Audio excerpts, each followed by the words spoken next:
Hello, welcome back to the channel.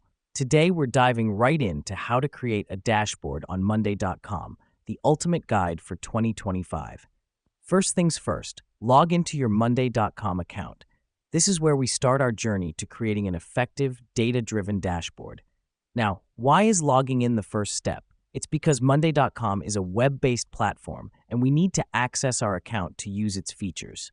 The next step is to click on Dashboards on the left-hand menu. This helps us because it navigates us to the dashboard creation section. The reason we do this is to ensure we're in the right place to start creating our dashboard. Now that we've done that, click the plus new button to start creating a new dashboard. This is where the real magic happens. Let me explain why this matters. By clicking plus new, you're initiating the process of creating a custom dashboard that will cater to your specific needs. Next up, you'll see a pop-up window. Here, you can name your dashboard and give it a description. This is a crucial step because it helps you identify the dashboard later, especially if you will have multiple dashboards. The reason we do this is to keep our dashboards organized and easy to find. After naming your dashboard, click Create Dashboard. This will take you to an empty dashboard, a blank canvas if you will.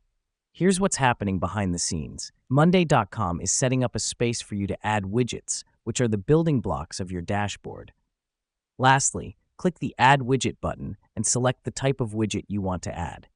This could be anything from a chart, a table, or a timeline. You can add as many widgets as you need to create a comprehensive dashboard.